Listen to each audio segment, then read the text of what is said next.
migalhas. E basta de migalhas num povo que tem essa riqueza, que tem essa grandiosidade. E além disso, nega a nossa cultura, porque é o dia inteiro televisão, uma indústria cultural total, Netflix botando House of Cards, e um conjunto de séries gringas abobadas todo dia na televisão, as séries que são uma bobajada de quinta categoria. E enquanto vocês veem isso, vocês não sabem nada de Glauber Rocha. É para escandalizar, aquilo é uma merda. Tá achando que tu tá entendendo sobre o poder lá? Tá entendendo coisa alguma. Só uns abobados que assistem essas coisas de quinta. Já viram algum filme de Glauber Rocha? Já viu algum filme? Quem assiste Netflix aqui? Muito bem. Quem desses que assiste Netflix, que acha muito gostadinho, quem quer, assistiu algum filme de Glauber Rocha? Quem sabe quem é Glauber Rocha? Ora, maior cineasta que o Brasil teve. Sabe o que significa isso? Significa que vocês consomem uma cultura que não é de vocês, e que vocês acabam se identificando com ela, com o jeito de falar, com o jeito de vestir, como se fossem eles, como se estivessem nos Estados Unidos. Vão ficando idiotizados, abobados, alienados da própria realidade. Por isso que quando olham o nosso povo, acham o nosso povo estranho, porque o nosso povo não bate com aquele clima da última série Netflix famosa. Vocês ficam olhando aquilo, o poder soa como aquilo, a estética soa como aquilo, o ambiente soa como aquilo, o glamour é como aquilo, e aquilo é tudo diferente do que a gente vê aqui nessa sala. Esse povo aqui não tem a cara daquilo que vocês veem no cinema Netflix. E é por isso que aquilo é mais bonito que nós. Nós acabamos sendo mais feios do que aquilo que tem lá. E aquilo é falso, aquilo não tem nada a ver conosco. Não tem nada a ver com a nossa história, com a nossa literatura, com a nossa estética, com a nossa arte, com o nosso povo, com a nossa cultura.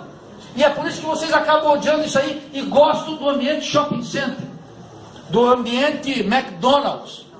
Percebe? A maioria gosta e vai ter que jogar isso, vai ter que vomitar isso.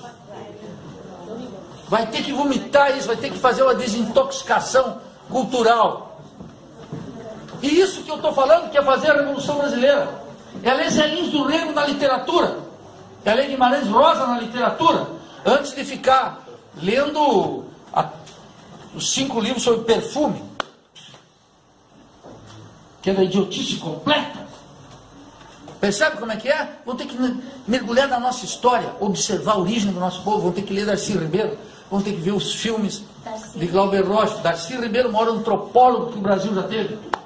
E vão ter que ler Rui Mauro Marini, Vânia Bambirra e Álvaro Vieira Pinto na filosofia. Vocês se formaram em sociologia. Nunca leram um livro de Alberto Guerreiro Ramos? Não. E se formou e fez mestrado lá na Federal, na minha universidade. Porque lá é uma casa de alienação. Lá se produz alienação. E a escola produz alienação. Aí a marcha tem 2 milhões lá e a nossa tem 120 mil. O nosso povo está acostumado com novelinha da Globo e agora com uma coisa mais abobada ainda, que é o Netflix. Que só ignorante assiste aquilo. Vou dizer por quê, porque eu faço essa crítica ao Netflix, que é cultura gringa, então veio um aluno dizer que House of Cards é uma série excelente. Falei, por quê? Professor, mostra a crueza do poder de uma forma extraordinária. E eu olhei para ele e falei assim, e tu precisa de uma série gringa para mostrar a crueldade do poder vivendo na América Latina? Caralho! Que porra é essa? Aqui, com a violência policial, com o banditismo dos tribunais, com a corrupção dos governantes, com a canalice da imprensa, que é o exercício mais cruel do poder, com a matança da juventude, com o esquecimento da infância, com o lixo para a velhice, precisa maior, e eu recorrer a House of Cards para entender que o poder e o exercício são perversos quando estão lá. Que abobamento é esse? Dizer o seguinte, o nosso nacionalismo, ele é uma arma de defesa e de fundamento para a nossa cultura. Ninguém vai entender o que é um francês se não tiver colocado os 2 pés numa rapadura, se não entender a nossa cultura.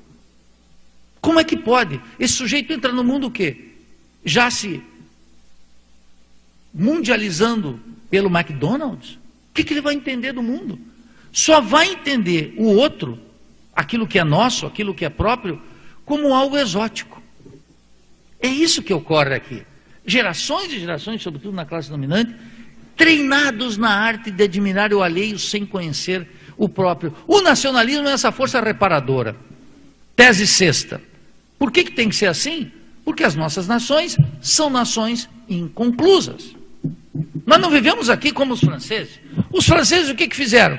Fizeram a Revolução Francesa. Os chineses, os capitalistas, o que dizem? E meus colegas economistas, o que dizem? Vejam a China.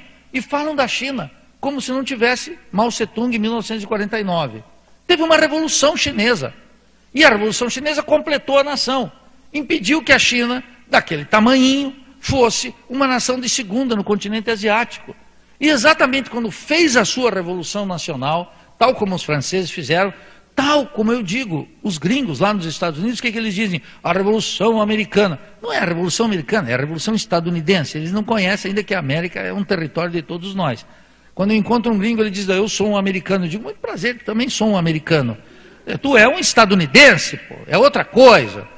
Tu é da América do Norte, tem o Canadá, e vocês também nem são norte-americanos, porque nos norte-americanos estão os mexicanos, estão os canadenses, quer dizer, essa ignorância geográfica conveniente para afirmar uma identidade como se todos fôssemos a mesma coisa. Então eu quero dizer o seguinte, essas são nações inconclusas. Qual é o problema? O rechaço ao nacionalismo, e é um rechaço para que a gente não complete a Revolução Brasileira, a Revolução Nacional, que haverá de vir com força. A única coisa que tem de decente para discutir nesse congresso é a Revolução Brasileira, desde a linguística. E em todos os congressos que se façam, discutir a Revolução Brasileira. Essa Revolução Brasileira que os estadunidenses fizeram, na forma que eles dizem da Revolução Americana. Que os ingleses, com orgulho desmedido, chamam de Revolução Gloriosa. Os ingleses sabem que não brincam em serviço. Em nacionalismo, eles não querem ficar atrás de ninguém. Então eles não dizem a Revolução Inglesa, eles dizem a Revolução Gloriosa. E já colocam Cromwell num cavalo e civilizando a Europa antes dos franceses, que para eles acham que são os atrasadinhos que fizeram a Revolução em 1789, quando eles em 1650 já tinham mostrado para o mundo o espírito hegeliano agora cavalgando e civilizando todos os povos. Essa gente nega, depois de fazerem a sua revolução, nega o direito dos outros povos de fazer a sua revolução. Mas enquanto nós tivermos nações inconclusas, que estamos lutando para afirmar os idiomas existentes aqui, que são idiomas oprimidos, a língua que está subsumida, a língua que está calada, eles querem impor seus idiomas como um idioma quase universal. E contam, naturalmente, com poderosos meios para fazer isso, entre outras coisas, uma indústria cultural gigantesca. Eu quero dizer o seguinte, tem no Brasil um imenso talento em todas as áreas. Em todas as áreas. E na América Latina, o talento latino-americano para fazer é imenso, é gigantesco. É tão grande que nós desconhecemos. E é tão grande que muitas vezes tu se defronta com algum filme, com uma peça de teatro, com um projeto editorial, que assim, é inacreditável que sob condições tão adversas a gente consiga fazer tanta coisa boa. Eu diria por isso mesmo. Bom, aí interfere algo que é decisivo. A cabeça não só do professor, do cineasta, dos produtores, dos diretores, dos roteiristas, de todo mundo, é uma cabeça eurocêntrica. É uma cabeça que passa pela cultura dominante. Então tem que ter uma briga titânica, uma briga terrível, uma briga intransigente, uma briga que chega quase ao limite do sectarismo contra o eurocentrismo. Essa visão eurocêntrica do mundo. Não é só um problema de discriminar a cultura negra. Não é só um problema da discriminação da mulher, que já é grave em si mesmo. É um problema mais amplo. É o problema do eurocentrismo, essa concepção que parece que reduziu o nosso futuro, as nossas possibilidades, a uma concepção europeia de mundo. Horrorosa em si mesmo. O que a Europa deu nos últimos décadas de lições universais, exceto sua ideologia, que é professar um pluralismo em abstrato. Nós aqui, todo mundo, a Luísa está dizendo, eu quero plural. Eu digo, tudo que eu quero é plural. Só que o pluralismo no terreno da cultura e das ideias é impossível quando manda um monopólio. Um monopólio televisivo, um monopólio de tudo. É monopólio. Eu não defendo pluralismo, eu defendo um pensamento crítico. Mas o pluralismo pode te dar um pensamento crítico, não? Não, o que eu estou querendo dizer é o seguinte, é que quando tu defende o pluralismo, tem vários canais de TV aberto, por exemplo. Mas isso quer dizer assim, Pedro, todas as possibilidades técnicas estão dadas agora. Entendeu? Aquele formulário, uma câmera na mão e ideia na cabeça, agora é muito mais viável do que na década de 60. Muito mais. Mas eu concordo muito. Com você, agora, principalmente o que tem aqui? Eu defendo o pluralismo. Por exemplo, no capitalismo dependente, nosso, periférico, concreto, Sim. no México, na Colômbia, na Argentina, no Chile, no Peru, no Caribe, na América Central, é que não existe tal coisa. No terreno da cultura, não existe o pluralismo e não existirá. E aí vem a minha tese, que é o seguinte: sem uma corrente nacionalista, revolucionária forte, intransigente na defesa da nossa cultura, dos nossos valores, o que não significou, em hipótese alguma, rechaço ao que tem de melhor nos Estados Unidos, porque o que nós recebemos nos Estados Unidos é o lixo estadunidense, não é a boa cultura estadunidense. O que nós recebemos da Europa é a cultura dominante europeia. E tem Qual seria a cultura boa americana? Se tu pegar no terreno da música, por exemplo, e eliminar... Não, a gente recebe mercado. Não, mas tudo bem, mas nos Estados Unidos tudo é business. Mas eu quero dizer, lá eles têm mecanismos de defesa contra a cultura dominante também. E a cultura insurgente lá se beneficia também do fato de que ela é uma cultura imperialista. O problema é que na América Latina, nós todos aqui, como não temos uma cultura dominante, como a gente vive de um boom literário, a gente vive de um boom cinematográfico, a gente vive não é uma constância. Não é uma constante. O babaca do produtor cultural aqui, ele não entende que ele tem que lutar contra o imperialismo cultural. E para isso ele precisa de uma política nacionalista, profundamente nacionalista. E ele vai continuar tendo influências. Glauber Rocha, para dar um exemplo, fez um cinema nacional. Estética, tudo. Roteiro, tudo. Acaso o Glauber não estava assistindo com Godard? Acaso o Glauber não estava com Fellini? Acaso o Glauber não ia para o mundo inteiro? E foi o mais universal dos nossos cineastas. Profundamente nacionalista.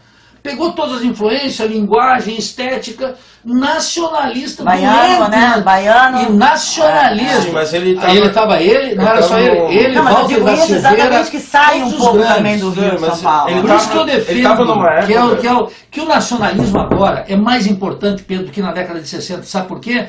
Porque agora o capital virou mais globalizado. Sim, agora o capital é muito mais perverso, né? Agora é total. Contextualizar. Como marxista, eu sou internacionalista desde sempre.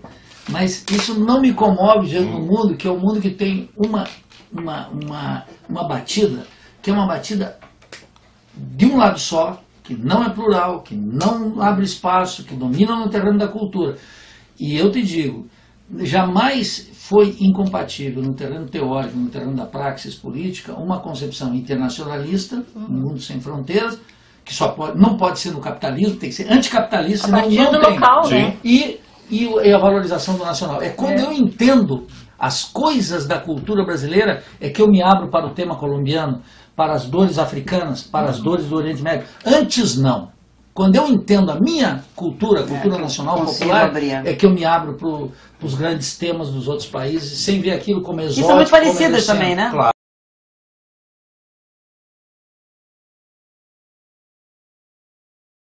Existe toda uma política. Existe toda uma política. E são coisas graves. O que está por trás daí são coisas graves. Políticas. Eu cito 2 casos sempre. Um é o caso da Índia, que foi dominada politicamente e militarmente pela Inglaterra, mas como tinha uma cultura forte, própria, peculiar, singular, deu um caminho político para a Índia se libertar. Quando eu falo a vocês na lavagem cerebral que nós recebemos desde meninos, é porque eu mesmo eu mesmo sofri essa lavagem cerebral. É um filme profundamente significativo. Ele se baseia num poema de Rudyard Kipling, que era o poeta do imperialismo inglês. E a ação se passa na Índia, E os mocinhos do filme são 3 soldados ingleses.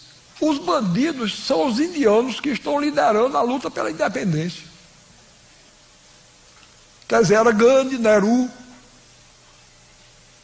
Não eram eles não, tinha outros nomes, que eram apresentados como fanáticos, como os árabes estão sendo agora. Fanáticos, porque lutavam contra os ingleses. Pois bem, e o herói central, o que dá nome ao filme, era um indiano traidor, Gunga Din. Gunga Din, o sonho dele era ser soldado inglês. Soldado inglês não pode ser não, mas a gente vai lhe dar o emprego, você vai ser o fornecedor d'água. Era o aguadeiro. Então, os ingleses lá atirando contra os indianos e Gunga Din dando água a eles. E é o herói do filme. Pois bem, na hora mais importante, os indianos que estão lutando pela independência da Índia organizam uma emboscada contra o exército inglês. Gunga Din sobe na torre de um templo lá e com a corneta dá o toque de alarme e o exército inglês escapa. E agora os indianos vão e metralham Gunga Din. E a cena final é o enterro glorioso do herói Gunga Din.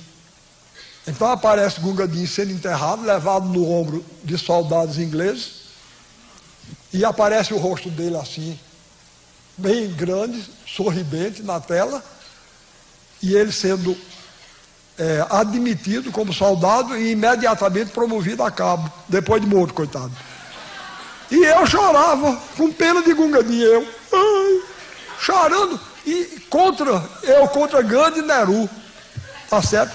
Depois é que eu comecei a pensar, e comecei a ver que eu estava errado. Mas agora, eu estou contando uma coisa do cinema dos anos 40, ou dos anos 50, por aí.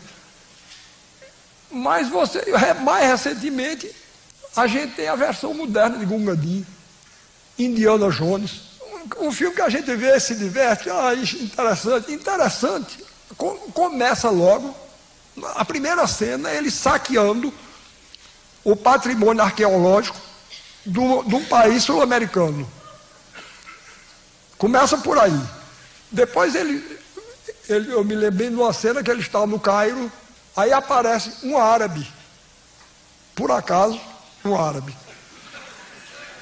Parece um árabe, todo vestido de preto. Aí o árabe pega aquela espada curva dos árabes, cimitarra, e começa a fazer evoluções assim, as evoluções mais elegantes do mundo. Aí Gunga Din mete a mão na cintura, Gunga Din não, Indiana Jones mete a mão na cintura, puxa o revólver, dá um tiro na caixa dos peitos dele, ele cai pronto, morto. A gente ri porque a cena é engraçada. Mas vocês estão vendo, por que o árabe em primeiro lugar? Em segundo lugar, a superioridade de armas. Os Estados Unidos, antigamente, quando queriam dominar um país, mandavam 1 ou 2 porta-aviões e ameaçavam com os fuzileiros navais, né? Mas hoje eles mandam Michael Jackson e Madonna. Não precisa não, é mais barato e é muito mais eficiente.